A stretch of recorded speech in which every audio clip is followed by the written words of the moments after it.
Let's take a look here at the Miami Dolphins and the Baltimore Ravens. As we sit right now, the Baltimore Ravens are 3.5-point home favorites over the Dolphins. 44.5 is your total. Steven, I'll start with you because you and I have the same thought here on this one. Taking the points with the Dolphins. Yeah, for sure. I think this is a spot where, some people might argue with us, Matt, that this is an overreaction for the Dolphins after 1 week against the Patriots. But we all said last week, we shouted from the rooftops that we would never lay 3.5 points or more with Tua as the quarterback. But this is not that situation. This is more than a field goal as an underdog. So I got it at 4. I'd be fine with it at 3.5. I thought the Dolphins defense looked very strong week 1, number 1 in run stop win rate against what was projected to be a top 10 offensive line in New England. So they have the talent to stop this Baltimore run game, a team that wants to be one of the most run heavy teams in the league. And Baltimore only 3 yards per carry week 1 against the Jets. What was interesting to me, and you could say game script, but it wasn't totally out of hand in the first half. Lamar only had 6 rush attempts, which was fewest since October 2020. So maybe a little narrative here that could be false, I fully admit, but he doesn't have that contract yet. Only ran it 6 times week 1. I think it's at least something to look for in future weeks here. And the Dolphins defense last year against the Ravens held them to 4.3 yards per play. Lamar only 4.5 yards per attempt passing the ball and only had 39 yards rushing on 9 carries in this matchup between these two teams. And lastly, going into this matchup, both tackles are injured for the Ravens. Jawan James on IR, Ronnie Stanley, limited participant to start the week. We'll see how effective he can be. With Mike McDaniel running the script, maybe turning Tua into a Jimmy G clone because he had a high yards per attempt in week 1, although he didn't have a high EPA because they're just being safe and using some yak stuff with speed receivers.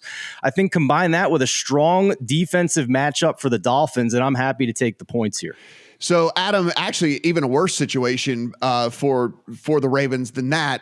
Stanley actually gets downgraded to DNP on Thursday. So, anytime he goes, again, downgrade throughout the week, not good. So, it looks like they're going to be down both starting tackles. Then you look at the corner position where Kyle Fuller has to go on IR. Now you look, Marlon Humphrey pops up out of nowhere, and he's a limited participant as well. And then you look, Calais Campbell was a DNP on the defensive line as well for this squad. And again, I don't want to sit here and keep pointing, Brandon Stevens, one of their backup corners, DNP. So if these guys can't play, even their backups are hurt. And I think in a situation like that, you can sit here and say, Tua doesn't throw the ball down the field.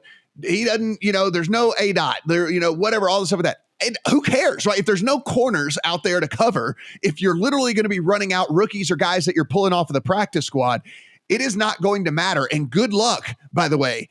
I don't care if it is a 6 or 7 yard pass.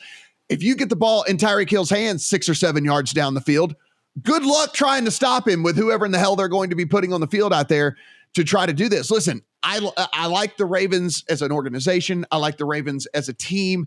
It's just, look, it's the 3rd year in a row. We're here in week 2, and they are already dealing with massive, massive injury concerns that definitely affect how you look at handicapping a game. Do I love the Dolphins? I don't. Do I love kind of this matchup with what I see on paper? I absolutely do. I do. I love what we're getting in this one. And so I love the Dolphins at more than a field goal here.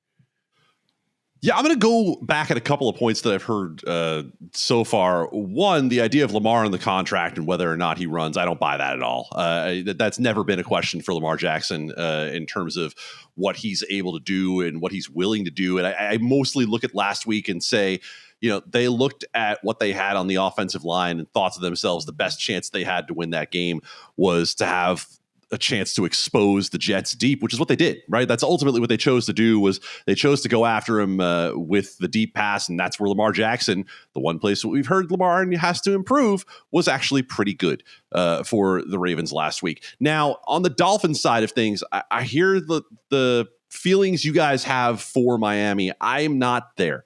The way New England played last week, Miami should have run them off the field, and they didn't. And they really were fairly close to that being a touchdown game with the way some things broke.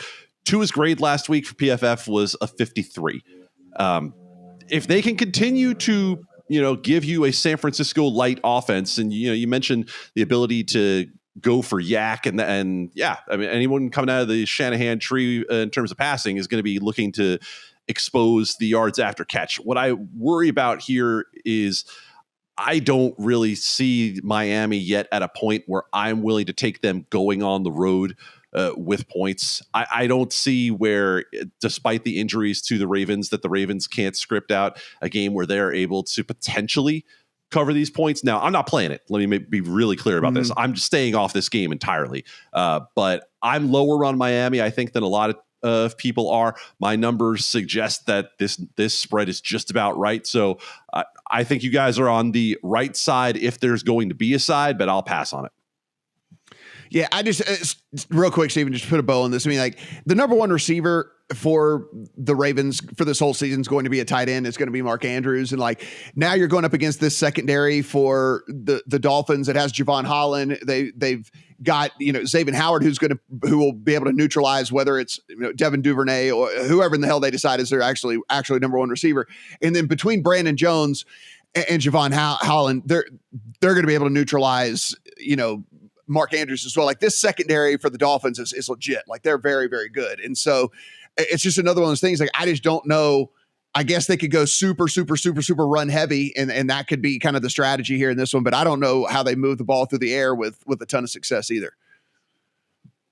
For sure. I think it's a good matchup for Miami. Admittedly, if you're betting Miami at this point, you're getting the worst of the number this week after this opened at 4.5, came back to 4. Now we're at 3.5. But just a greater point, Matt, I think this is a team, Miami, that we all three of us need to consider adjusting our priors on because as we know, there's more money in the NFL market than there is in any other sport. And this is now 2 weeks in a row where big money has come in immediately on Miami and bet them. So this is a team that I need to at least consider my opinion was wrong coming into the season.